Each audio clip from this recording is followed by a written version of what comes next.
It's a Monday, and we have to go over what we witnessed on Saturday night in the first preseason game, Steelers versus Seahawks. It was, as one person told me on the Bleacher Report stream, the most meaningful, meaningless game. That's a great way to put it. We'll start with the quarterbacks. I think all three of them played pretty damn good. Mitch at quarterback one, as expected, started the game off with a touchdown, something we haven't seen too often with the Steelers offense over these last couple years. No fault of Big Ben. We're going to blame Canada and also blame the offensive line. But also, I liked his confidence. Looked like he was the leader. Got to show off his mobility and escapability from the pocket. Flashed a little bit of a vintage 7 play wherever he shook off the defensive lineman and was able to escape and gain a couple yards on the ground. But the other thing that I took note of Mitch's performance was not just on the field, but was more of just him playing 2 series. I think that is a big-time indicator that the Steelers have him as quarterback one. And it goes hand in hand with all these reports that we're hearing that it's Mitch's job to lose. And when we took Mitch out, we got Mason in the game. And with him, it was like a mixed bag. Overall, I think he played pretty well, as I said at the beginning. But the problem is you're comparing him to 2 other quarterbacks that I think played better, Mitch and Kenny. So Mason in a vacuum played pretty good. But if you had to do a whole stock report, I'd say Mitch stock up, Kenny stock up, Mason stock down. So the reason being is it was a mixed bag. From the start, you have the first play. What can go wrong with Mason will go wrong. We might as well change Murphy's Law to Mason's Law. Drops back, and to no fault of his own, it's a strip sack. I mean, Dan Moore did let the guy go flying through. But again, it's just like, man, first play, we're coming off this really big momentum changer in Steven Smith getting that punt return almost taken to the house. All right, let's keep this going. Let's score. First play, strip sack, Mason. You're just like, all right, God damn it. And this is coming off Mitch, who had 2 really nice series beforehand. Then we get a little run play, make up for some of the yards, and then it's 3rd and long. And Mason literally does the meme of, fuck it, Pickens is down there somewhere. But let's give some credit to Mason. Let's not make it all about Pickens. Because Pickens is Pickens. I've seen enough. I don't need to see him another snap in preseason, another snap in training camp. Let's just make sure he makes it to week 1 healthy. Forget the Offensive Rookie of the Year buzz. Let's start up the MVP hype train. But again, let's not forget the throw. This is a throw I thought neither Mitch or Kenny had on their resume in this game.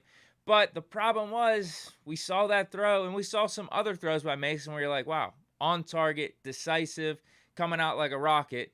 You had some stupid incompletions around the line of scrimmage, had the almost pick to Connor Hayward. Now, I'm seeing some stuff on Twitter that's saying, hey, it might have not been Mason's fault. Connor Hayward didn't complete the route. Either way, neither Kenny or Mitch had anything close to a pick. So we got to dock Mason for that, right? Overall, again, the game was good. 9 for 15, 93 yards and a touchdown.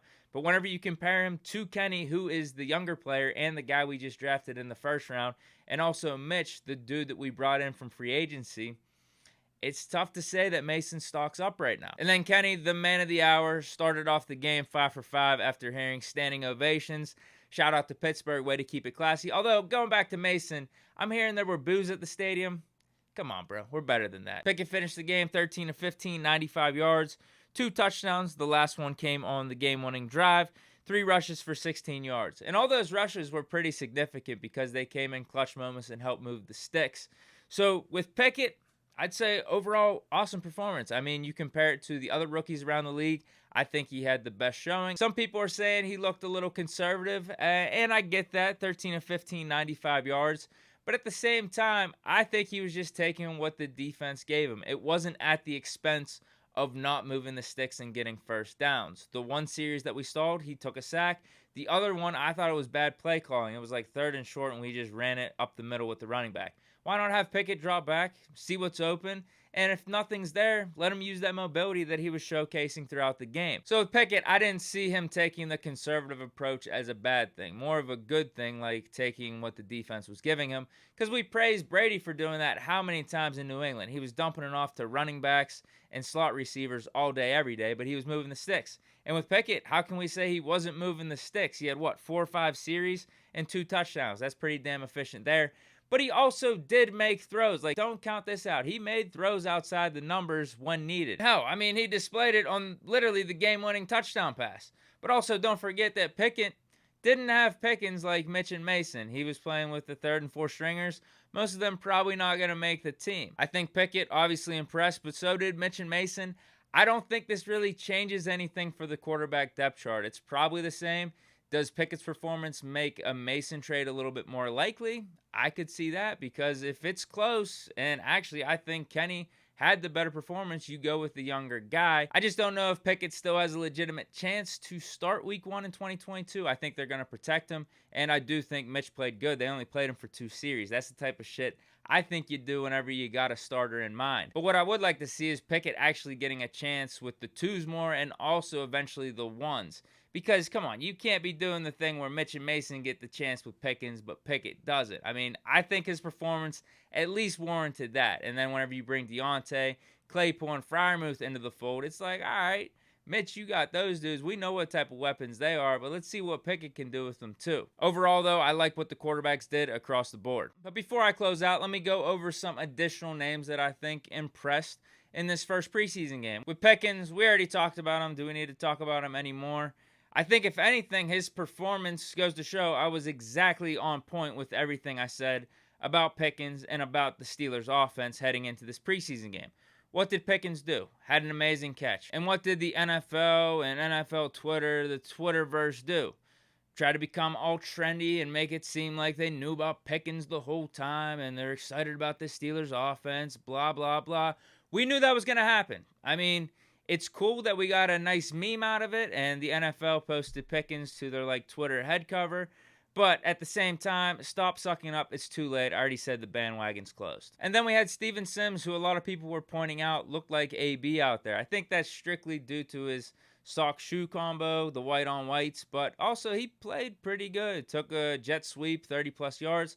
And also I like what he was doing in the punt return game. Obviously almost took one to the house, but also did a nice little fake whenever they were trying to boot a coffin corner, which not only faked out me and the TV, but it looked like faked out the Seahawks special teams unit. And then with the running backs, we had Jaylen Warren, as advertised based off these training camp reports. 6 rushes, 34 yards, 4 receptions, 30 yards, and a touchdown. That's like a Le'Veon Bell light stat line. He was making dudes miss, gaining additional yards, falling forward. I really liked his performance. And then Anthony McFarland, 7 rushes, 56 yards. I think he showed good body control, which is something that I don't think we can say we've always seen from 2-6. But also broke off a, a 20 or 30 yarder early in the game on 3rd down. 3rd and short, broke it off, kept the sticks moving, eventually led to the touchdown on the series. We had Gunnar Olszewski, 3 receptions, 47 yards, showed that he might be more than just a special teams ace.